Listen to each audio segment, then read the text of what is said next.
The saga of organized crime sprawls across continents and generations, a sprawling narrative of power, profit, and peril.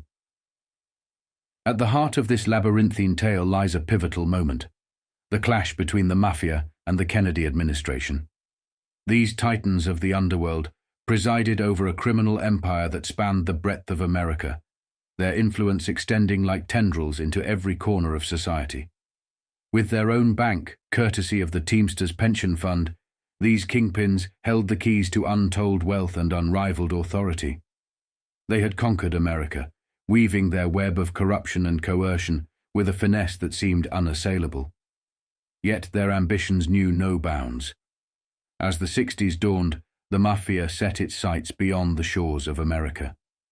From the sun-soaked beaches of Cuba to the vibrant streets of London, they sought to expand their dominion, casting their shadow over iconic cities like Paris, Lisbon, and Madrid. With each passing year, their reach grew, their influence extending like a dark tide across the globe. But their ascent was not without challenge. The Kennedy administration stood as a formidable adversary, determined to root out the tendrils of corruption that gripped the nation. As the Mafia expanded its reach, so too did the forces arrayed against it, setting the stage for a conflict that would shape the course of history. In the crucible of this struggle, alliances were forged and betrayals laid bare. The stakes were high, the risks staggering, but for those who held the reins of power, the rewards were equally immense. For in the world of organized crime, there are no half measures, no second chances. There is only power, and those bold enough to seize it. These men were not just underworld figures, they were titans of industry, architects of power who shaped the very fabric of American society. From the factories of the 1930s to the glittering casinos of Vegas and Cuba, they held sway over entire industries, their influence extending like a dark shadow over the nation. Controlled unions ensured their grip on business remained unchallenged, while their sway over politicians ensured legal hurdles were but a minor inconvenience. They moved through society with an ease that bordered on the surreal, their power unchallenged, their reach unmatched. As America's elite fell under their spell, so too did the remnants of the once mighty British Empire. Desperate for investment, places like the Bahamas became playgrounds for Mafia money, with figures like Meyer Lansky orchestrating lucrative ventures that lined their pockets with gold. But their ambitions knew no bounds. From the neon-lit streets of Vegas to the sun-drenched shores of Cuba, they carved out empires of entertainment and gambling, funneling drug money through their casinos with impunity. To the average American of the 60s and 70s, the scale of this criminal conglomerate was unimaginable. Yet, as the Kennedy administration took aim, it became clear that they were not just fighting organized crime. They were challenging the very foundations of power. For these mobsters did not just corrupt individuals, they corrupted entire industries, governments, and even nations. They were the architects of a new world order, where power and profit reigned supreme, and those who stood in their way did so at their own peril. In taking on the Mafia, the Kennedys were not just taking on a criminal syndicate. They were taking on the world as they knew it, a world where the lines between legality and criminality blurred, and the true extent of power lay hidden in the shadows. They were more than just a criminal syndicate. They were a formidable powerhouse, entrenched in every facet of American society. With tentacles reaching into the highest echelons of power, they had infiltrated agencies like the FBI, the CIA, and even corrupted the IRS and immigration departments. Their influence extended far beyond mere criminal enterprises. They controlled major industries, from oil and real estate to transportation and construction. It was not just the Italians. They also brought the Jewish Mafia into their fold, with figures like Meyer Lansky rising to prominence. Lansky, a genius in his own right, revolutionized the gambling industry, expanding its reach from Vegas to Cuba and the Bahamas. Yet the significance of this history goes deeper. In their dealings with governments, they aligned themselves with oppressive regimes, like Batista's Cuba, where they perpetuated injustices against the local population. The same held true for the Bahamas, where racist governments were complicit in their operations. In exchange for protection, they received the blessing of the British Empire, with some even receiving knighthoods from Queen Elizabeth herself. These were not just criminals. They were the elites of British society, rubbing shoulders with royalty and wielding immense power.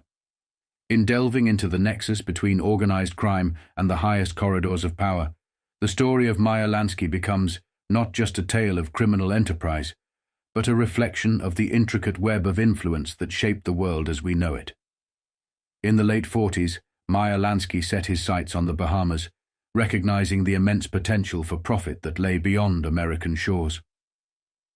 With New Orleans and Havana already generating staggering sums, Lansky understood the need to diversify and expand their financial empire.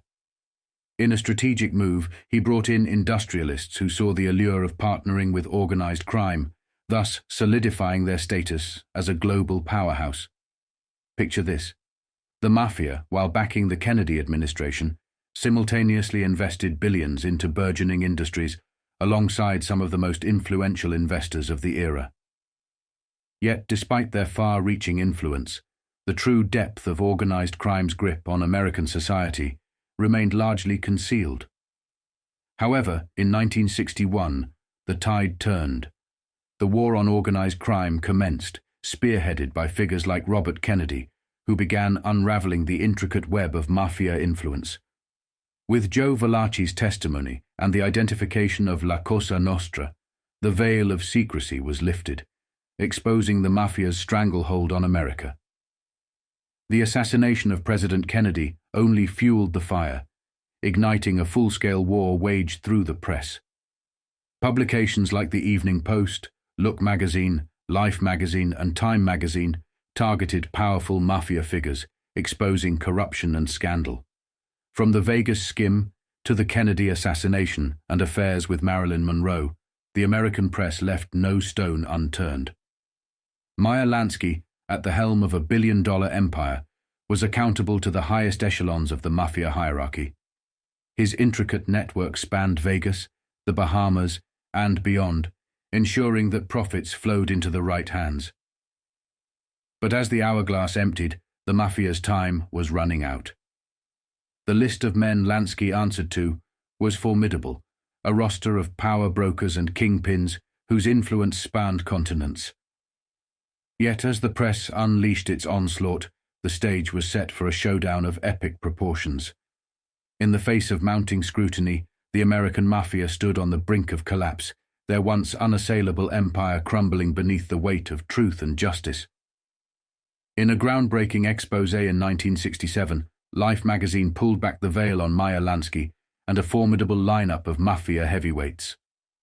Among those named were Carlo Gambino, Vito Genovese, Magaddino, Patriarca, Da Cavalcante, Corallo, La Rocca, Scalish, Trafficante Junior, Marcello, Civello, Coletti, Licata, Cerrito, Lanza, Civella, Giordano, Zammuto, Tony Accardo and Paul Ricca, Zerilli, Bruno, Colombo, and Joe Bonanno.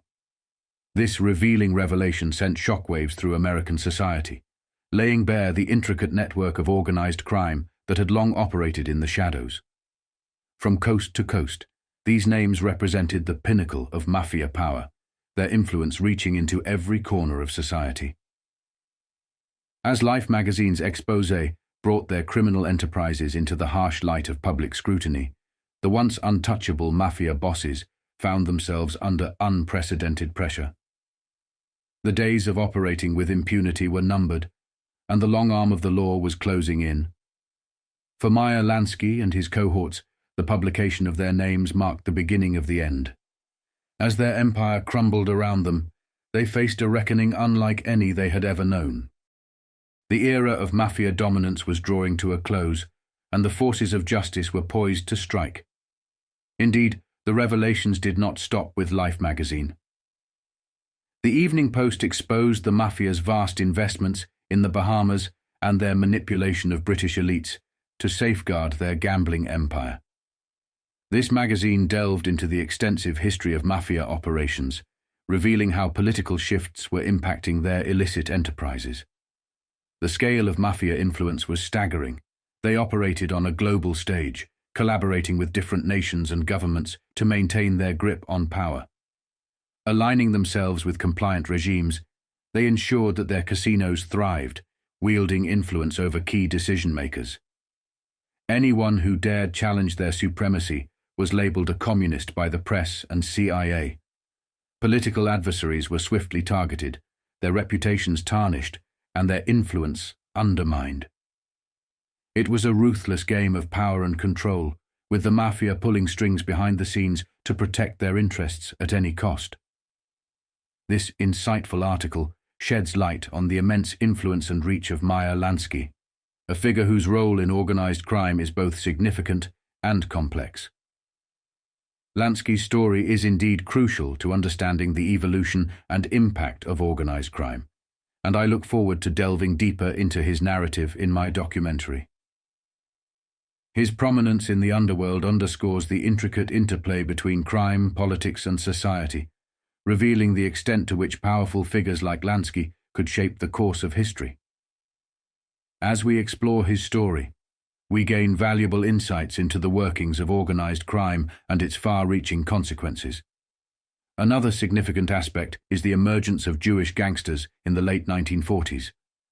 Jewish men awoke to the shocking realization that their race could have been wiped out by the Nazi regime.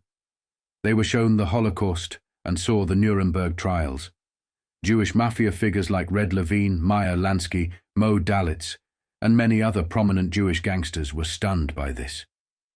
During the Holocaust, their calls for Jewish causes went unanswered.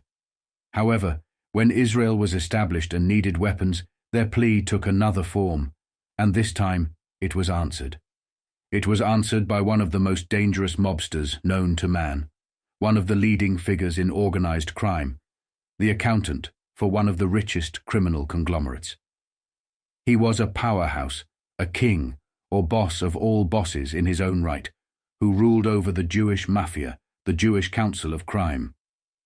There was no Jewish mobster in history more powerful than Meyer Lansky. When the Jewish people screamed out for help, it was him who stepped up and came to their aid. He supplied them with weapons, money, and political support. He was a dangerous individual, capable of wiping out anyone who stood against him. His overarching motivation was self-preservation. He could influence money on a huge national scale. In fact, it was him who built up gambling havens. Today, it is known that he created a $100 billion empire. He built Vegas, he built Cuba, he put the Bahamas on the map for gambling, and in Europe, people gambled under his influence. He was everywhere, an international gangster who could travel anywhere at any time, and nobody dared to oppose him. He was capable of overthrowing governments. He had contacts with intelligence agencies. The CIA, through Costello, he influenced Hoover, and his brother Jake Lansky corrupted the banking industry. No one could take on Meyer Lansky. He was his own one-man army, a dangerous individual who was conceived alongside Luciano, Joe Adonis, Vito Genovese. His best friends were Carlo Gambino, Russell Bufalino, Jimmy Blue Eyes. From his early teens until his death, he was considered the dawn of the Jewish Mafia. This article is made about him and dedicated to him. It provides a glimpse into the power of this one man, a man who helped create countries and destroy governments. Here is the article. Twice a week, a strange little drama is enacted on Grand Bahama Island, a fragment of the British Empire described in tourist brochures as a new horizon, bright with adventure and beauty, a new world Riviera which offers unparalleled opportunities to the investor. A man named Dusty Peters rises early on each of those 2 mornings, breakfasts in one of Grand Bahama's 6 luxury hotels, nods politely to 2 US government agents watching him intently from a nearby table, shoves a huge cigar into his flabby, middle-aged face, and sets about his chores. He goes to the island's 2 plush gambling casinos, the Monte Carlo and El Casino, where he collects batches of checks and IOUs representing the losses of the hapless high rollers of the preceding 2 or 3 nights. He cheerfully shoves the checks and markers into a briefcase, exchanges Damon Runyon-esque badinage with the casino's staid British secretaries, and drives to Grand Bahama's Freeport International Airport. The two US agents always follow at a discreet distance. At the airport, Peters and the agents board a plane for Miami, just 70 miles away. When the plane lands in Florida 35 minutes later, the agents follow Peters to a Miami beach bank, where he deposits the contents of his briefcase, worth possibly $300,000. From the bank, Peters goes to the Fontainebleau Hotel and takes the elevator to the mezzanine floor card room. Awaiting him in the card room is none other than Meyer Lansky, or his brother Jake, or both. Senate racket hearings have established the Lanskys as notorious American hoodlums who have long been associated with the Mafia. The US agents always see at least one Lansky in the room before the door is locked. The agents cannot force their way into the room because, on the surface at least, there is nothing illegal in what Peters and the Lanskys are doing. They are merely taking gambling money out of the Bahamas. What frustrates the agents is the fact that Meyer Lansky is known by the Justice Department to represent the gambling investments of 5 families of the Mafia in the United States: Chicago, New York, Philadelphia, Detroit, and Buffalo.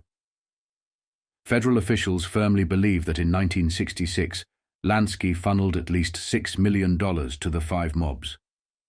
The only way that justice can attack this system is by trying to prove that the recipients of the money are not paying taxes on it, a possibility now being investigated by federal grand juries in New York and Philadelphia. All this is irritating enough for justice officials, but what is particularly galling is the knowledge that Lansky, a man they have fought for years, is being allowed to operate just 70 miles off the Florida coast. The gambling operation is legal in the Bahamas, a self-governing British colony. Whatever his connection with the American Mafia, Dusty Peters is listed simply as an employee of Bahamas Amusements, Limited, which owns the licenses for both of the casinos on Grand Bahama, and so are the 55 tough, steely-eyed Americans, who are the managers, supervisors, and pit bosses of the operation. After running intelligence checks on the 55, the Justice Department's organized crime experts discovered that nearly all of them had police records in the United States, and nearly all, in one way or another, have been tied in with the Lansky Mafia apparatus at some time in the past. For the past 3 years, Lansky's gambling operation has been completely legal in the Bahamas. It began under the rule of the predominantly white United Bahamian Party. The UBP completely controlled the island's Negroes, who make up 80% of the population. Film star Sidney Poitier, who was raised in the Bahamas and still holds citizenship in the islands, explained to me how the Negroes felt about the UBP politicians. These people were incapable of governing these islands as a colony, only as a huge personal plantation. As the gambling prospered, the casinos became the symbol of a general corruption in the islands, but the UBP seemed to be so firmly in control that the system appeared to be unassailable. When Negro leaders began to complain about the racketeers who were running the gambling, the UBP confidently called an election in January to renew its hold on the islands. Then the impossible happened. The Negroes organized themselves effectively for the first time and threw the UBP out of office. The new premier is a progressive liberal named Lyndon Pindling, but he has a bare majority in the assembly. When he took over on January 16th, Pindling faced the ticklish task of maintaining his power and yet moving against the corruption in the casinos and the 700 islands as a whole. Meanwhile, amid the confusion and the uncertainty, Dusty Peters continues to fly to Miami, carrying his fat briefcase. To one who knew the Bahamas well in the past, a disturbing change has come over one of the world's most beautiful groups of islands in the Sun. During my visits in 1966, the physical attractions were still there: the transparent waters, the magnificent white beaches, the superb weather.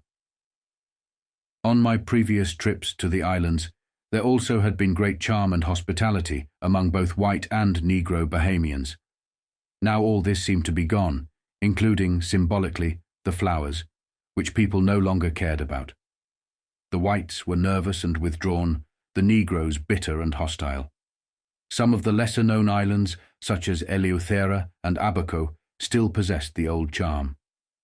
Grand Bahama, however, was a vast scar of raw white limestone dust, as the bulldozers cleared the way for another, more frenetic Miami Beach. Colorful old Nassau was a chaos of overbooked hotels, an increasing number of cheap souvenir shops, and so many tourists elbowing their way through the milling crowds on the once picturesque Bay Street that the city was being referred to as the Coney Island of the West Indies. There was an ominous blight on the islands, a new colonialism in the encroaching presence of the Mafia and its allies. The government of the United Bahamian Party had paid an American public relations firm, Hill and Knowlton, nearly $5 million a year to play up the virtues of the climate and the sun and the sand and the investment opportunities. Hill and Knowlton, which also numbers the feudal monarchy of Saudi Arabia among its clients, did its job well. 800,000 tourists visited the Bahamas last year, and with only 2 daily newspapers and 1 radio station in Nassau, all solidly pro-government, they were persistently told that all rumors of Mafia infiltration of the chain of beautiful islands were untrue. "Preposterous," exclaimed the royal governor Sir Ralph Grey. "Our police controls are so effective that American gangsters can't possibly insinuate themselves into our gambling." Sir Etienne Dupuche, editor of the Nassau Tribune, thundered, "Slander! This is all a plot by Florida tourism interest to keep people from vacationing in the Bahamas, because they want the business for themselves." The changes in the Bahamas during the past few years involve 3 remarkably contrasting men. One is Sir Stafford Sands, CBE, knighted by the Queen, a cabinet minister in the former government of the United Bahamian Party, a man so powerful in the islands that he has been known as King Stafford. The second is Wallace Groves, a brilliant American promoter, a multimillionaire, and a man who has served 2 years in a federal penitentiary for fraud. And the third, of course, is Meyer Lansky himself. Meyer Lansky, now 65, was born Meyer Sucholjanski of Jewish parents in Poland. He first came to prominence in the crime world when he and the late Bugsy Siegel formed the so-called Bug and Meyer mob, which, according to Kefauver Committee testimony, was the enforcement branch for Mafia gambling. Czar Frank Costello in New York and Louisiana. The Kefauver testimony reveals that Siegel and Lansky performed head-breaking and execution duties for Costello's people on the East Coast in the early 30s, when gamblers failed to make good on their losses. Later, Lansky worked with Louis, Lepke, Buchalter, Jacob Gurra, Shapiro and Albert Anastasia in the notorious Italian Jewish organization called Murder, Incorporated. Joe Valachi testified to the McClellan Committee that Lansky was a close colleague of Vito Genovese, now in prison on a narcotics conviction, but then the boss of bosses of all the Mafia families in the United States.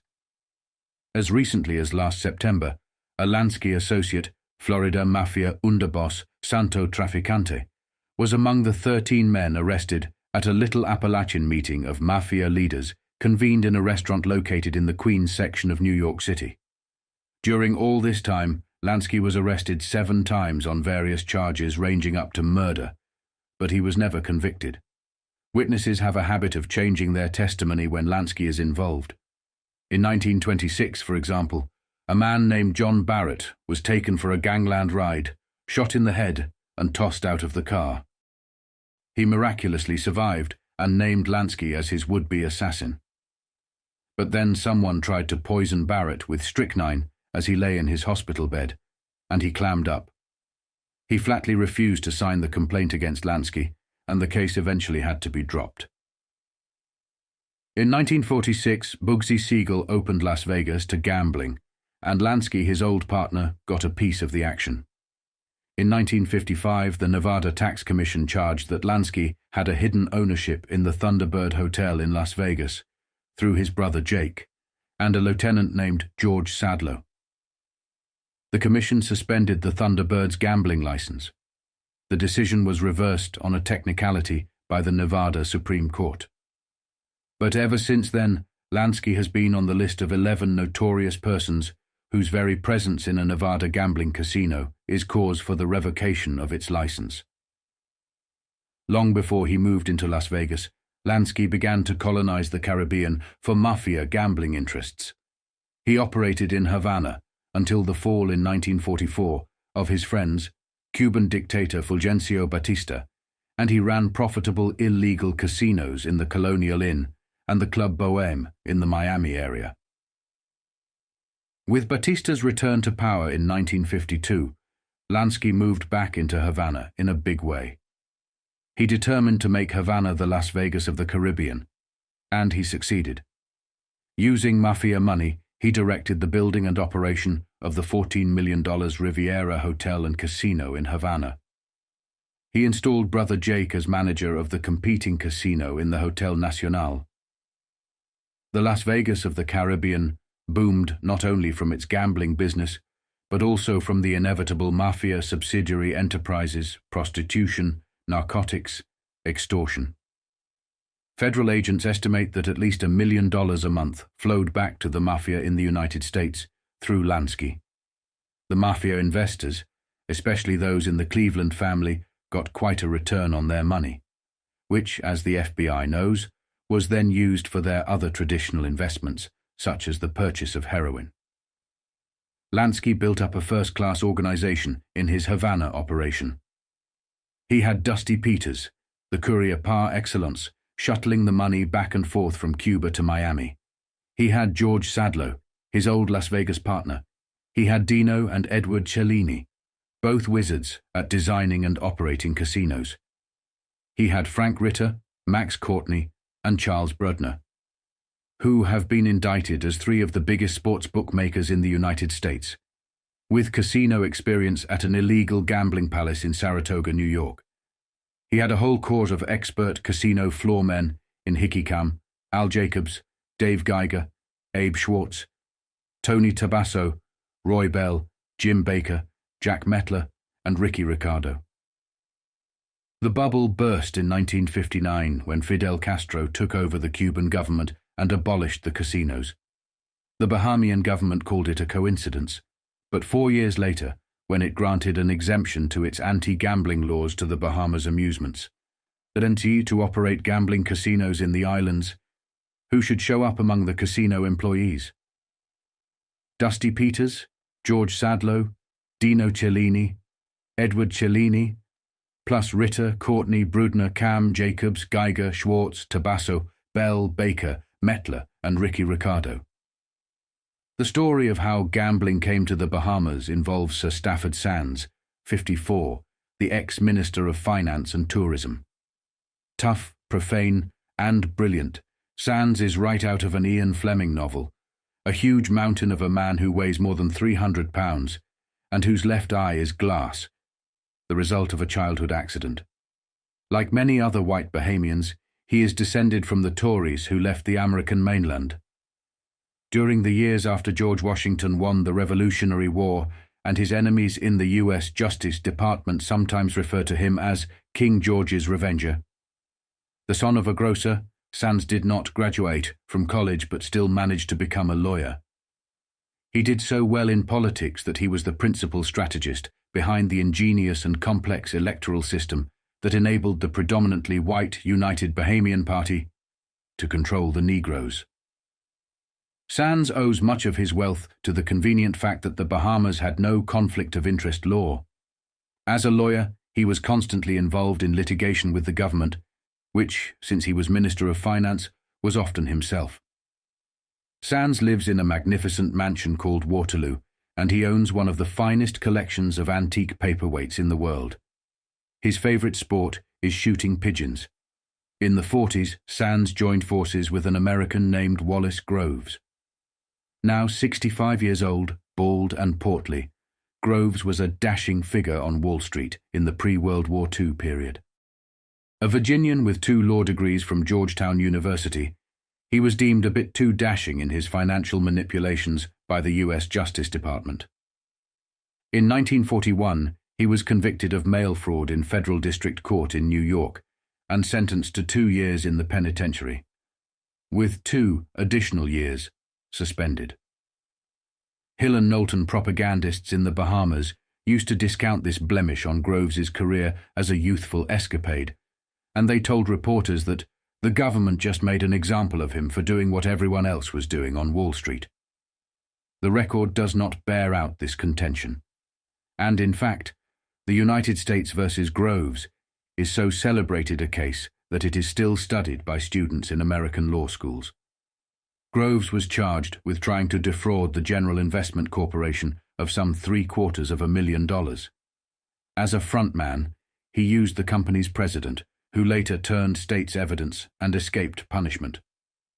Groves's scheme involved stock manipulation and the collection of rake-offs on commissions unnecessarily paid to one of his henchmen for deals in South America. The United States Second Circuit Court of Appeals, which reviewed the case, noted, in upholding his conviction, that the frontman was necessary to the plans because Groves had a bad reputation on Wall Street. While the appeal was under consideration, the trial judge John Clancy deemed it necessary to hold Groves in $125,000 bail, then a record for federal courts in the United States. When he emerged from the penitentiary in 1943, Groves gravitated to the Bahamas. He had built a home on a private island, Little Whale Cay, before his debacle, and went into the lumber business on Grand Bahama, one of the northernmost of the islands, and then pretty much uninhabited. Except for a few native fishermen and Groves's lumberjacks, no whites had lived there since the days when it was an important exchange point for smuggled whiskey during Prohibition. However, as Groves poked around the island, he began to realize Grand Bahama's commercial possibilities. Unlike most of the Bahama Islands, there was plenty of fresh water just below the coral limestone surface. Another factor, unusual for the Bahamas, was deep water offshore that could accommodate the largest ships. As he began to develop his plans, Groves naturally wanted the best lawyer in the islands, and naturally he ended up with Stafford Sands, who had not yet been knighted, but who was already a powerful figure as the boss of the controlling political party and a member of the government's executive council.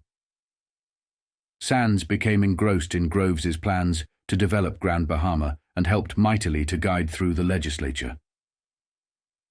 The Hawksbill Creek Act of 1955, named after a body of water which bisects the island, one of the most peculiar agreements ever concluded between a government and a private individual. The Hawksbill Creek Act virtually made Groves the emperor of Grand Bahama, empowered to do pretty much as he wished with 201 square miles of the 430 square miles that comprise the island. He was required only to build a deep water port and to bring in industrial and commercial enterprises. The government sold him 150,000 acres of land at $2.80 an acre, many of which he later resold for as much as $50,000 an acre. His enclave was given freedom from Bahamian taxes until 1990. He was given the total power to levy license fees on anyone who wanted to do business in his domain, and he was given a strong say in banishing anyone who displeased him through use of the Bahamian government's no-questions-asked deportation procedures. The smell of the police state is still on the Groves enclave, which he calls Freeport. A restaurant manager named Rico Heller was fired from his job by a Groves lieutenant one evening after a disagreement. At 3 o'clock he was awakened by immigration officers pounding on his door.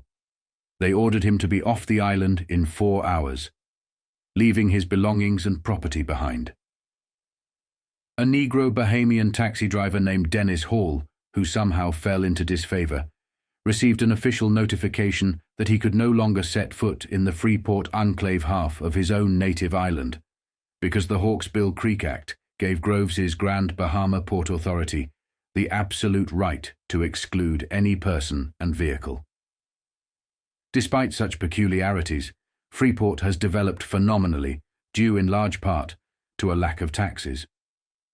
Many reputable American, Canadian, and British investors have poured in money, and the once barren island now has a cement plant, a ship refueling station, factories, housing developments, hotels, shops, restaurants, golf courses, churches, and schools. All this is mainly for the whites. The Negroes, for the most part, live outside the enclave in wretched settlements like 8 Mile Rock, a shanty town of 10,000 or more people, without running water, sanitation, or telephones. The single school is grossly overcrowded with pupils, and Groves is now helping to build another. In Freeport itself, Groves and his corporations own most of the land, the harbours, the airport, the public utilities, the taxi company, and almost everything else affecting the life of the island. He gets up to 10% of the gross receipts of the supermarkets, the theatres, and other enterprises. Much of what remains is owned by Groves's friends in the United Bahamian Party, the white merchant princes of Nassau's main commercial avenue, Bay Street. They call themselves the Bay Street Boys. One of the main beneficiaries of all this commerce is Sir Stafford Sands. As the lawyer for Groves and many of the Bay Street Boys, he collects legal fees on nearly every important commercial transaction on Grand Bahama, a take that might total in the millions. It is unclear whether Groves, Sands, or both conceived the idea of sweetening the pot by importing legalized gambling into Grand Bahama. Some U.S. government officials believe that this objective was in their minds as far back as the early 50s, when they first worked out the Hawksbill Creek Agreement. The first known discussion of the subject took place at a secret meeting called by Groves on September 26, 1961, at the Fontainebleau Hotel in Miami Beach. Present at the meeting were Bahamian government figures and Louis Chesler, a freewheeling Canadian promoter, as massive in size as Sir Stafford himself. Chesler, renowned for his impressive real estate development activity in Florida, had just joined Groves as a partner in the Grand Bahama Development Company, which was selling building lots in Freeport. In the winter of 1961 and 1962, Chesler was constructing the Lucayan Beach Hotel on Grand Bahama, when who should show up one day but Dino Cellini, Meyer Lansky's old right-hand man. Gambling was illegal in the islands, but the men building the Lucayan Beach obviously felt they could get around that problem. One former executive of Chesler's corporation recalls that what is now the Monte Carlo Casino was built ostensibly as a convention hall. The men referred to the room by a special code name, the Handball Court. Cellini himself was in charge of designing the Handball Court, with proper places reserved for slot machines, crap tables, etc. They were sure they were going to get an exemption to the anti-gambling laws, says the former executive, and this was more than a year before the government even acted on it. The planning of the Handball Court marked the beginning of a series of maneuvers which were strikingly similar to what was done in the 30s to prepare Nevada for gambling. First, the plans for a large-scale public gambling casino were kept secret, while potential sources of opposition were neutralized.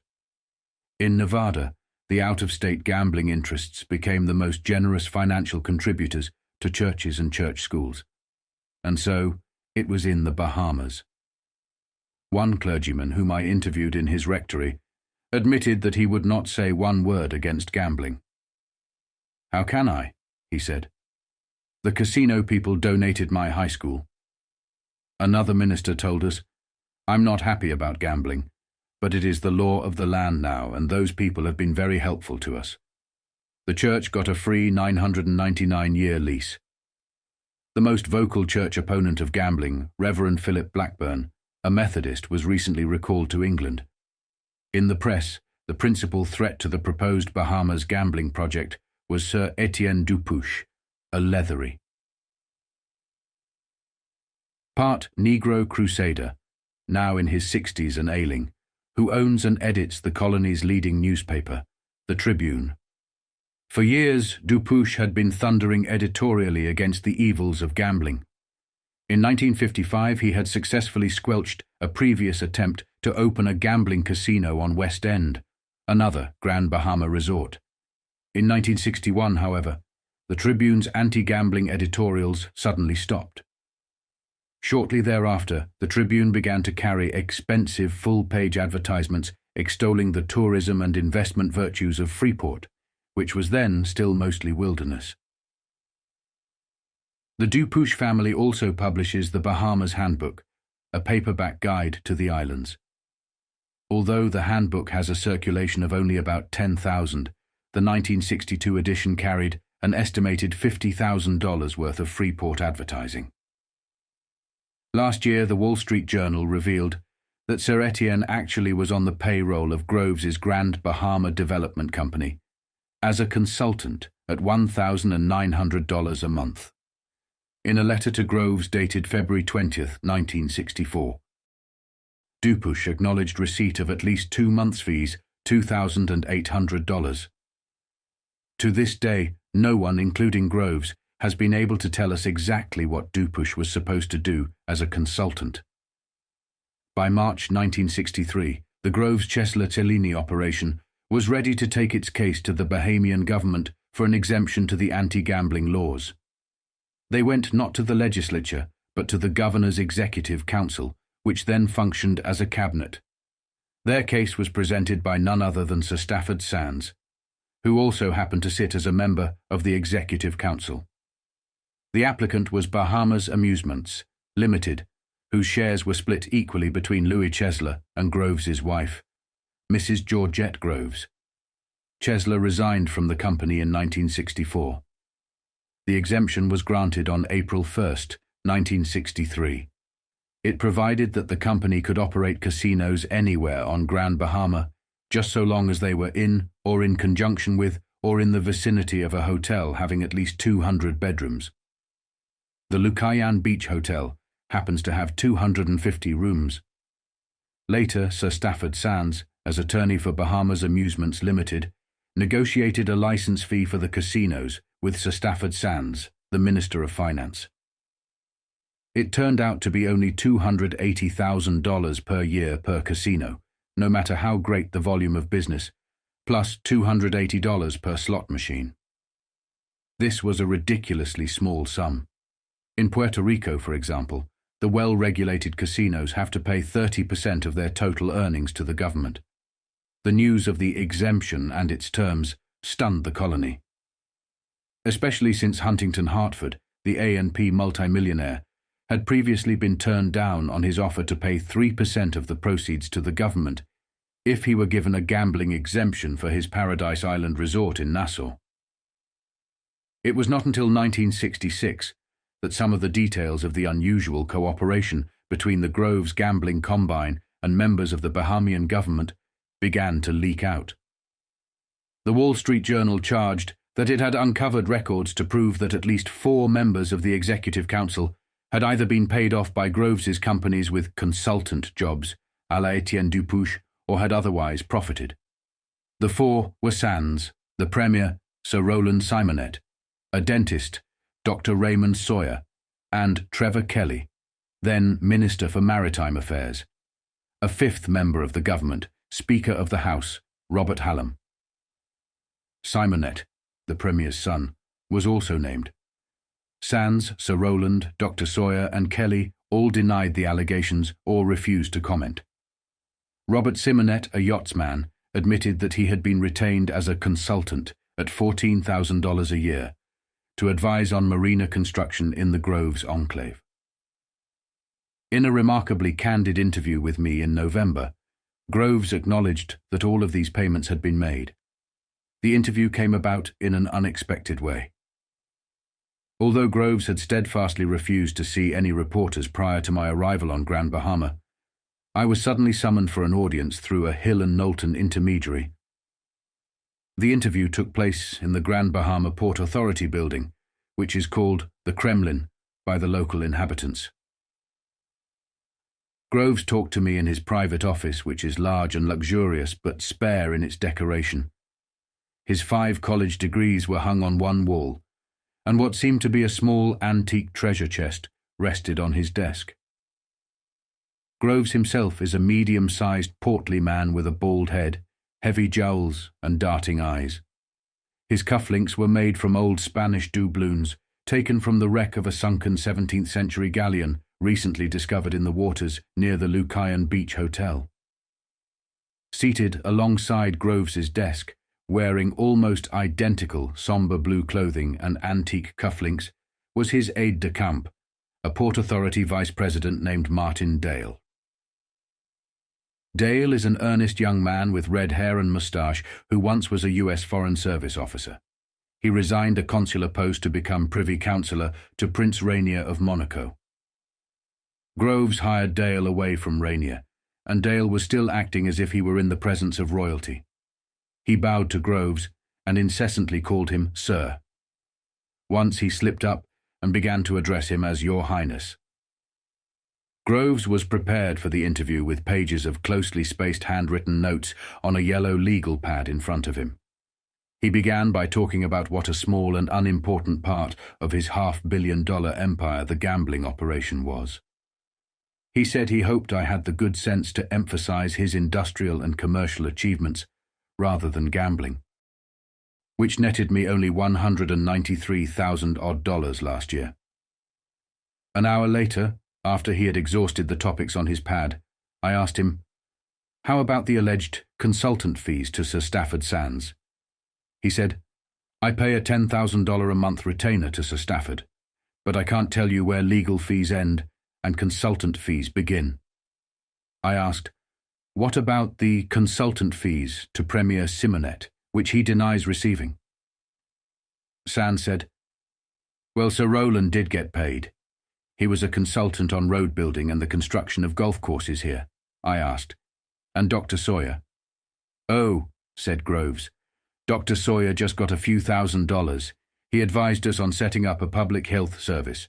Before you ask me about the Minister of Maritime Affairs, Trevor Kelly, he did get the shipping contracts to supply Grand Bahama by sea." I brought up the subject of Lansky and his henchmen, and Daly said, "If the United States has never been able to indict Lansky, why should we worry about him?"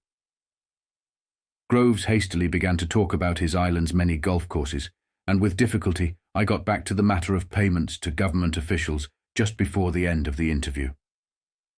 Groves said, "How else could I express my gratitude to men like that? Besides, it wasn't that they didn't do something for their money. Under Bahamian law and ethics, as in few other places in the world, such payments to government officials are considered perfectly proper. The full extent of the financial camaraderie between the Groves gambling interests and members of the Bahamian government may not be known until federal grand juries now sitting in New York and Philadelphia complete their investigations of the operations of Americans involved in gambling casinos in the Bahamas and elsewhere." From a former Chesler associate in Miami, the New York grand jury has subpoenaed a series of 5 payoff contracts between the casino operators and members of the former Bahamian government. The contracts were dated April 2, 1963, through April 25, 1963, the period just after the granting of the first gambling exemption. If proved to be authentic, these contracts alone represent actual payoffs to government officials totaling $87,808 a year.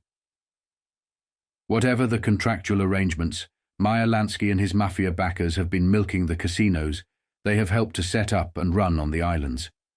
Lansky's men have been able to operate literally under the noses of a so-called security system, which consists of routine accounting procedures, paid for and controlled by the casinos, and 2 inspectors, also paid for and controlled by the casinos, in each of the gambling establishments. The security men are all pleasant, elderly gentlemen retired from British colonial police jobs, in outposts like Singapore and Aden. Sergeant Ralph Salerno of the Criminal Intelligence Bureau of the New York Police Department told us, "They're nice old guys who wouldn't recognize a Mafia man if he walked right up to them and offered to sell them a bag of heroin." The technique used by Lansky is known in the trade as skimming. U.S. law enforcement authorities know exactly how it is done.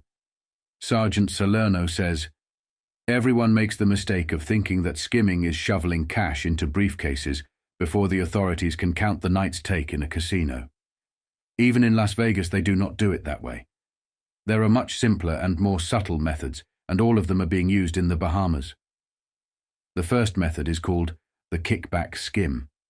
At the Monte Carlo Casino on Grand Bahama, 3 top Lansky men employed by the establishment, Max Courtney, Frank Ritter, and Charles Brudner each received fantastic bonuses of $165,000 in 1966. These figures were revealed to me by an official high-ranking Bahamian police source. Unofficial sources say the bonuses actually soared to as high as $330,000. U.S. organized crime experts are convinced that most or all of this sum was kicked back to Lansky in Miami. The second Mafia method of milking the Grand Bahama casinos is known as the junket skim. All over the United States, but particularly on the East Coast, there is a thriving group of travel agents and so-called sporting clubs whose specialty is assembling 90 or more high-roller gamblers with good credit and dispatching them in a chartered plane for an expenses. Paid weekend of gaming on Grand Bahama. When the high rollers lose, they often pay not the casino but their junket manager. Thus, these casino earnings never show up on the casino's books, except, possibly, for a small amount to pay the junketeers' hotel bills. Many of the junket managers are known by U.S. law enforcement authorities to have strong Mafia connections. A typical of them is Henry Shapiro of the Victory Sporting Club in New York. Shapiro is the son of Jacob Segura. Shapiro, a renowned strong-arm man for Murder Incorporated, who died in prison. The younger Shapiro has been summoned under subpoena to testify before the New York federal grand jury, which is also investigating the skim from the offshore gambling casinos. Recently, as he stepped from a plane at Kennedy Airport with a load of returning gambling junketeers, Shapiro was intercepted and served with a subpoena by U.S. Marshal Bill Gallinaro, supervisor of the Special Squad of the Eastern District of New York. The junket manager was then searched by customs officials under Gallinaro's direction, and he was found to have $30,000 in cash and $90,000 in checks in his pockets. Sergeant Salerno estimates that at least 3 plane loads of junketeers per week fly to the Bahamas from the New York, New Jersey, Connecticut area alone. Even if the net gambling losses per plane were as little as $20,000, and some high rollers have been known to drop that much individually in a single night at the crab table, the net gain to the mob from just these flights could be over $3 million a year. The third, and probably most profitable method of funneling money from the Grand Bahama casinos is called the credit skim.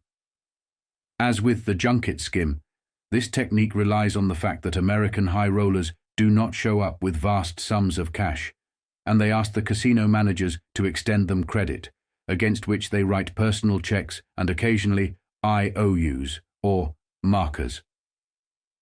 It is this bundle of paper profits that Dusty Peters transports to the Miami Beach Bank twice a week, prior to his conference with Meyer or Jake Lansky at the Fontainebleau Hotel. The checks go through regular bank collections in the United States. Law enforcement experts are convinced that only part of this money, after it is collected through the banks, ever gets back to the casinos to be recorded on their books. The rest, a high-ranking U.S. Justice Department official told me, is bled out of the one bank account in Miami through which most of the money flows. Meyer Lansky takes his cut and sends the rest by courier to the Mafia investors he represents. These are Sam Giancana in Chicago, Angelo Bruno in Philadelphia, Steve Magadino in Buffalo, Carlo Gambino in New York, and we are not sure, but possibly Joe Zerilli in Detroit. IOUs are collected locally by their enforcers, if necessary, in cash. The official said, "We figure that the gross at the Monte Carlo casino on Grand Bahama in 1966 was $20 million. They will report a net of a few $100,000.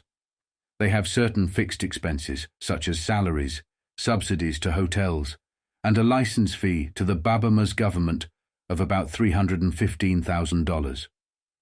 But the skim from the Miami bank might be almost a third of the $20 million gross, and we do not like where it is going. Their take will double in 1967 with the second casino on Grand Bahama, if the same crowd is allowed to continue to operate, and it will quadruple when the same people open the Paradise Island Casino in Nassau later this year. And knowing what they do with that money bribing cops and public officials, buying heroin, paying off contracts for murder and mayhem, it's pretty damn frustrating. When he hears charges that the islands are harboring the Mafia, Sir Ralph Grey, Royal Governor of the Bahamas, by appointment of Her Majesty Queen Elizabeth, replies to the critics, "We cannot police the world. No one has yet shown me any clear-cut evidence of wrongdoing." But even the unskilled and bewildered local police on Grand Bahama have discovered that organized prostitution and narcotics, two traditional enterprises of the Mafia, have followed gambling to the island. The authorities recently deported 3 Americans for trafficking in girls and drugs. The men were Nate Saunders, Rudolph DiBerardino, alias Rudy Apollo, and John Sideruk, alias John Rush. Both DiBerardino and Sideruk had police records and Mafia affiliations back in New York. The main job of the 3 men was importing girls, but they also indulged in some interesting specialties on the side. Sideruk, for example, was charged with using 2 of the Las Vegas-trained girls to lure casino winners to a room in the King's Inn, one of the island's plushest hotels, where Sideruk would roll them and relieve them of their winnings of $1,900 in one case. Sideruk and his cohorts also inaugurated a Mafia-type extortion business, terrorizing local businessmen with threats and beatings if they did not pay protection money to the gangsters. The American thugs had a Bahamian Negro partner in these enterprises, a big, muscular 27-year-old enforcer named Gadville Newton, who, interestingly enough, is the bodyguard and political associate of Sir Stafford Sands. Newton calls himself Ski-Boo, and the name is known throughout the Bahamas. He wears sharp Miami Beach-type clothes, and he always carries a beautiful black leather and silver riding crop. The riding crop is weighted with lead, and it serves effectively as a blackjack. The Ski-Boo-Sideruk alliance was finally broken up when the gentle and inexperienced local police found they could not cope with the flagrantly open racketeering, and they sent to Nassau, the capital of the Bahamas, for help. The Bahamas' toughest cop, Assistant Superintendent Paul Thompson, a native of Trinidad, was sent in, and he soon developed cases justifying deportation orders for the Americans. But Ski-Boo escaped because of his political affiliations, and now is a security officer at one of the big Grand Bahama hotels. Discussing Saunders, DiBerardino, and Sideruk, Superintendent Thompson, a shrewd realist, says sadly, "They are only the advance guard, and I only have 6 men and myself." The police state overtones, with a few Mafia touches added, were growing before the recent election. Prime targets were the American reporters, who are frequently called muckrakers on the islands and blamed for stirring up the whole mess in their quest for sensationalism. The post team of reporters and photographers was under constant harassment. Mail sent by us to reporter Don Richards in Freeport arrived with the envelopes blatantly slit open, and officials in Sands's Ministry of Tourism revealed to us that they knew the contents of the letters even before Richards had received them. Sands's officials also knew the details of our private phone and hotel room conversations, indicating that we were both wires tapped and bugged. The Mafia touches showed up in 2 attempts at the frame, a traditional stratagem to trick the reporter into a compromising situation so that he can be later discredited as being unfit to pass moral judgment on others. This is a ploy which has been used before, with varying degrees of success, against reporters investigating organized crime in the United States. Our first exposure to the frame came on Grand Bahama, when reporter Richards was invited to a party at an isolated private home at which, he was told, people inside Bahamas Amusements Limited would reveal all about the company's books. Richards, under orders, did not go. We learned later from an informant that the party was a homosexual affair, at which Richards was to be drugged and set up for photographs. The second attempt at the frame took place in Nassau, where the post team consisted of myself, my wife, writer Muriel Davidson, and Richards. We returned to our hotel one day after a full schedule of interviews to find that Richards had been checked out of his room by the management and checked into our room without our knowledge or permission. A cot had been squeezed into the already overcrowded cubicle. While we discussed the situation, a key turned in the lock of the door and a man burst in. He surveyed the scene coldly for a moment or two, then left. There was a small camera around his neck, and he obviously had Mirage à Trois photography in mind, but Muriel was primly talking on the telephone, Richards was in a chair poring over papers, and I was in the bathroom. We checked Muriel out of the hotel immediately, and since all other Nassau hotels were closed to us, spirited her to the home of a friendly white Bahamian family where she spent the night. In the morning, her hosts expressed shame and outrage at what had happened. A descendant of one of the oldest and wealthiest families in the Bahamas, the husband said, "This gambling situation is a real rat's nest. It is all the decent Bahamian talks about. The government tells us that gambling is increasing tourism, but most of us feel the number of tourists would have increased anyway. Gambling is just bringing in the wrong kind of tourist and driving the respectable ones away. It's all so incredibly stupid and incredibly crooked." Then the man who had helped my wife pleaded with us, "Please don't judge all of us Bahamians by the few who are doing this. It happens because the white people fear them. The colored people hate their guts." Up until that time, December 1966, the Negroes of the Bahamas had been able to mount only a weak threat to the white rulers because of the voting provisions of the Bahamian Constitution, which was cleverly engineered by Sir Stafford Sands. As in Great Britain, the government is formed by the party that wins the most seats in the legislature. Under a Boundaries Commission authorized by the Constitution, the ruling white United Bahamian Party had gerrymandered the election districts so that it takes as little as 150 votes to win a seat from the thinly populated Out Islands, where the poorest Negroes live, and as many as 2,500 votes in the heavily populated districts of Nassau, where the better educated Negroes are centered. By granting small favors, money, whiskey, a new roof, a pair of shoes, occasional medical care, white politicians had always been able to carry enough of the Out Islands to more than offset their losses in Nassau. In the 1962 elections, the Negro opposition parties scored heavily in Nassau and the rest of the island of New Providence and won nearly 65% of the total popular vote in the Bahamas. Yet because of the misapportioned constituencies, they ended up with only 9 of the 33 seats in the House of Assembly. The United Bahamian Party was firmly in control with 24 seats. Actually, however, that 1962 defeat proved to be fateful for the Bahamas because it brought to the fore an aggressive young Negro, Lyndon O. Pindling, who won a seat in New Providence and became leader of the opposition. A chunky, tiny man of boundless energy, Pindling, 36, is the son of a policeman. He is a lawyer, educated in England at the University of London. In the 1962 till 1966 period, he became the firebrand leader the Bahamian Negro population had always lacked. Pindling railed against the iniquities of the UBP's electoral system and carried his complaints to the United Nations. When the Meyer Lansky situation emerged into the open, he went to England to request a royal commission to investigate not only the gambling operations, but also the alleged white ruler corruption which had fostered them. He told the British government, "We do not wish violence, nor do we condone it. We do not wish the fate of China or Cuba or Nigeria to befall us in the Bahamas.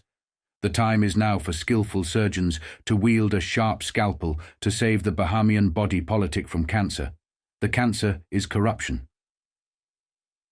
At home, Pindling gleefully cooperated with any American and British reporter investigating gambling in the islands.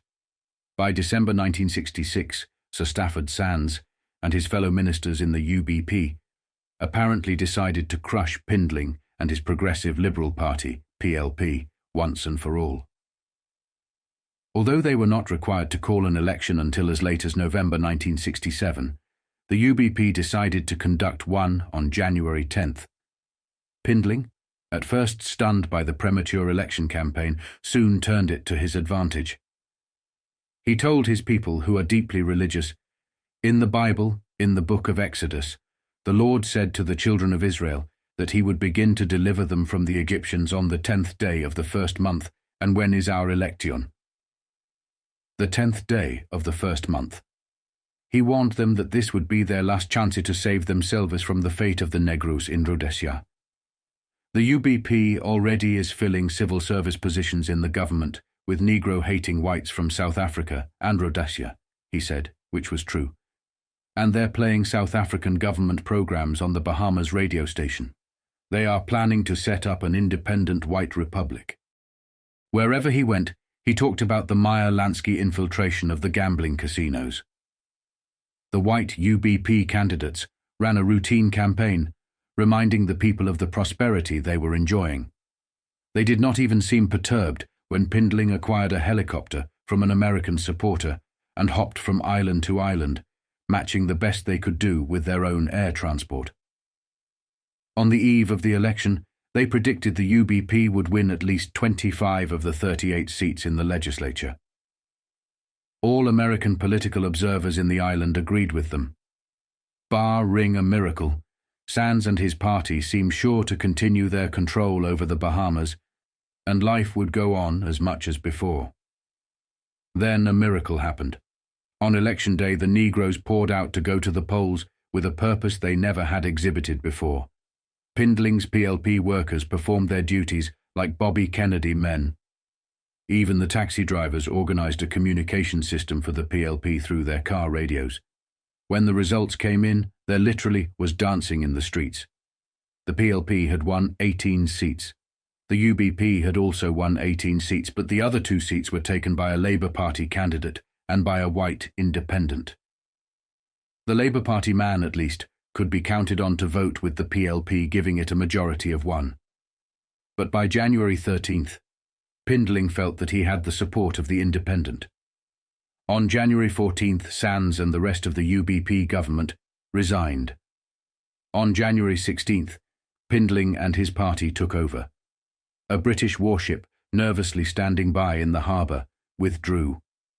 There were no riots or recriminations against the former white rulers. A British newspaperman told me, "I guess you'd have to call this a triumph of basic democracy."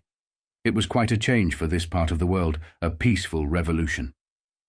The peaceful revolution was evident, on the surface at least, when I returned to the Bahamas immediately after the election. Wherever I walked in Nassau, the entire Negro population seemed to be smiling again for the first time in years. Sidney Poitier, a strong Pindling supporter, told me, "Even the flowers will be back."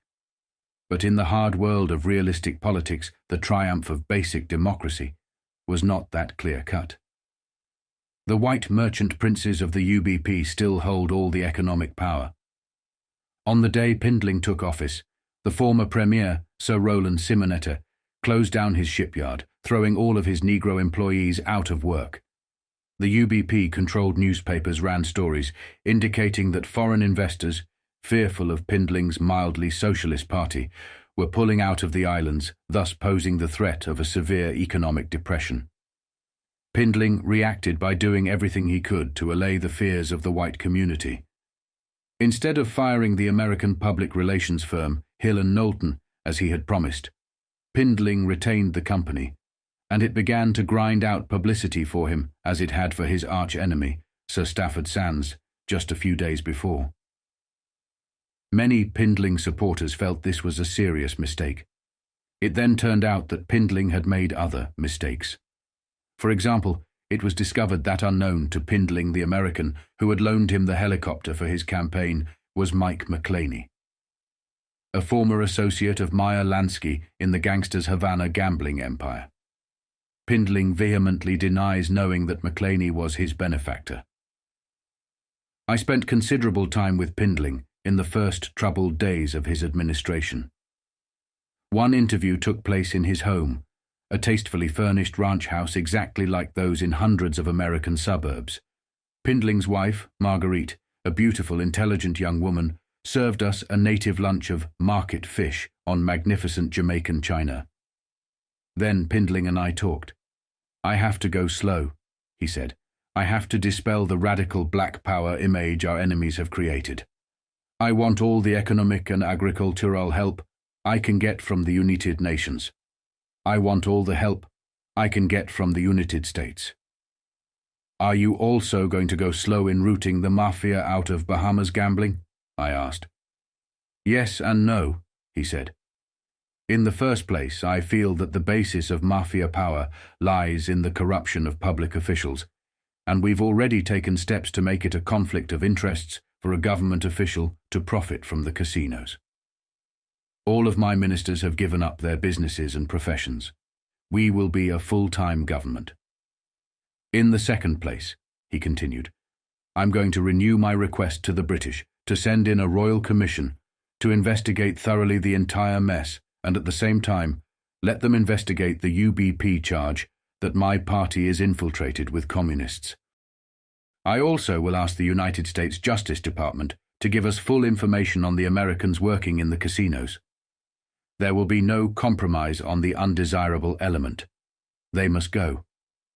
But I do not want to close the casinos right away. That might be disastrous to the economy of the islands. I want to make a careful study of the well-regulated government-controlled gambling system in Puerto Rico, and if it can be adopted here, eventually we'll probably adopt it." The Post team of reporters investigated the Puerto Rican casinos as thoroughly as those in the Bahamas, and we could find no evidence of malfeasance in the American island Commonwealth. The casinos are administered under the tight control of a government department, and George Moll, director of the Division of Games and Chance, has the power to withhold licenses and to close down casinos on a moment's notice if anything suspicious occurs. The management of the casinos must be investigated and approved by the FBI to make sure that there is no mafia or otherwise malodorous association through hidden ownership. One hotel lost its gambling license within 24 hours after an associate of Teamsters Union President James Riddle Hoffer was found to be a hidden owner. All casino personnel, croupiers, dealers, supervisors, managers must also be cleared by the FBI, as well as by the local police. No one is allowed to work in any capacity in a casino unless he has been a bona fide resident of Puerto Rico for 10 years. This provision alone has totally discouraged the Mafia, says Moll. Even they wouldn't wait 10 years just to infiltrate a man into a casino, provided he could get past the FBI check. A Justice Department official who admires the Puerto Rican setup says, "One thing that has always amused me about the Bahamian situation is that the government there always claimed that it had to use the Lansky men as supervisors because no one else knew how to run American-style casinos. The Puerto Rican gambling personnel are the best and cleanest in the world, but the Bahamas people never made any attempt to hire them." In the Bahamas, the unexpected results of the January 10th election have stirred up anxiety, if nothing else, among the Americans who work in the casinos. On Grand Bahama, the Meyer Lansky men confine themselves to their hotel rooms and the beaches by day, and they do not speak to the patrons of the casinos any more than they have to at night. Every arriving convention group is suspected of harboring FBI men in disguise. There are rumors that Scotland Yard men from England are working undercover within the Groves organization. It remains to be seen what will happen to the prostitutes, who now shuttle over from Miami on the weekends. But there is also a feeling of cautious optimism among the Lansky men. The gamblers seem to feel that this is just an interlude, that after a period of depression and economic uncertainty in the islands, Sir Stafford Sands will return. They are aware of a curious division of sentiment in the United States government, and the fact that they might have an unwilling ally in, strangely enough, the State Department. Before the Pindling victory on January 10th, there was serious disagreement in Washington as to how to handle the developing crisis in the Bahamas. The State Department was for maintaining the status quo, preferring to deal with the Sir Stafford Sands-dominated white government, rather than risk another Congo, or worse, just 70 miles from our shores. On the other hand, the Justice Department making one of its rare forays into the foreign policy area, felt that it was highly dangerous to have a major mafia stronghold so close to Florida. They pointed to a similar, though less drastic situation in Jamaica, where a Negro government took over after a British Royal Commission investigation of white corruption, and has ruled ably and well ever since. The hard-nosed gambling men on Grand Bahama are betting on the eventual triumph of the State Department's point of view. So far, the Justice Department has been able to do little to get at the gamblers, other than to call the federal grand juries in New York and Philadelphia to try to trace the flow of casino money to specific members of the Mafia in the United States. The only Americans in the operation to receive any punishment recently, however mild, were 3 close associates of Meyer Lansky, who were key employees of the Monte Carlo casino Max Courtney, the chief supervisor, Charles Brudner, the floor manager, and Frank Ritter, the credit manager. After the Wall Street Journal called attention to their identities and noted that all 3 were fugitives from justice in the United States, the Bahamian government moved against them, more or less. They were allowed to remain in the islands as residents. "I've heard of political asylum," Lyndon Pindling said at the time, "but this is the first time I've ever heard of criminal asylum." The 3 men were told to get out of the casinos by January 15th. It so happened that the island's newest gambling establishment, the $2.5 million El Casino, gaudier than anything in Las Vegas, opened on January 1st, and Courtney, Ritter and Brudner were on hand to give a 2-week cram course in running the place to the new boys who, it so happens, were also friends of Lansky's from the old days. El Casino is a garish structure built to resemble a Muslim mosque. Its exterior is illuminated at night with multiple colored floodlights, and it was described by one opening night patron as looking like a high-class bordello in the Casbah. Another said he expected to see an Arab in one of the minarets, summoning the faithful with the cry of "Come 7, come 11." In Nassau, the small, dignified Bahamian club, a club that has been taken over by the Groves people, had a full house on New Year's Eve. The Bahamian club will be closed when Paradise Enterprises Limited begins to operate Groves' 3rd casino. Another mammoth structure now rising on Paradise Island, just across Nassau Harbour. It will have a high dome and look just like St. Paul's Church in London, says Ronald Goulding, Groves' executive vice president.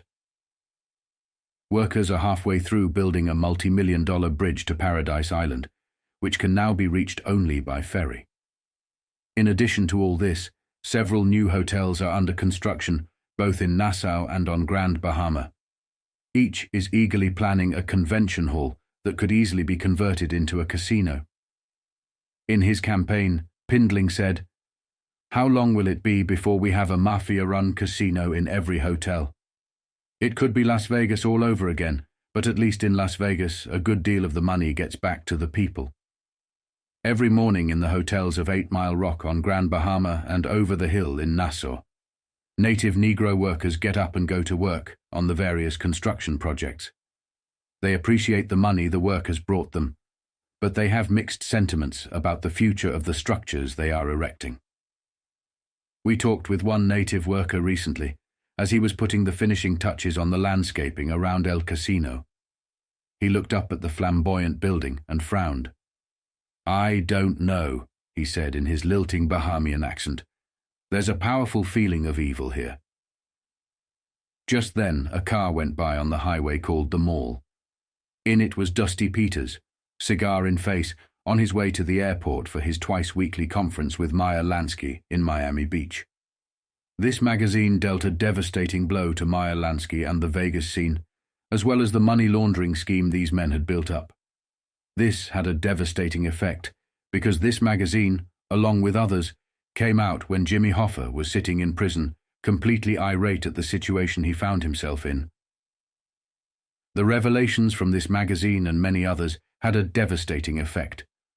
Hoffa now suspected that these men, whom he took as union men, who helped organize a lot of unions during the 30s, were powerful criminal syndicate leaders. He started to understand the complex dynamics of organized crime and the Mafia and how he inadvertently brought them into the Teamsters' fold. They now controlled the pension fund, and they were not going to let that go. Often, a lot of the money that he was giving to organized crime was being invested into gambling. However, he was completely unaware of the skimming that was going on, as well as the fact that they were money laundering on such a huge scale. 1 year after this magazine came out, America would be completely devastated. The last remaining hope of the Kennedy administration was shot and assassinated. His name was Robert Kennedy, the brother of Jack Kennedy. Both brothers did a lot to tackle these men, however they were too powerful to hit directly. Hoover and the FBI would change his mode of attack. He would never target the higher-ups, only going for mid-level and low-level mobsters. After Hoover's death, this tactic was thrown out the window. New FBI agents, who we'll refer to as Bobby's Boys, came into existence and took over the FBI. Within a matter of years, what remained of the Mafia was put on trial. However, the real old-timers were never truly imprisoned. Most died free men.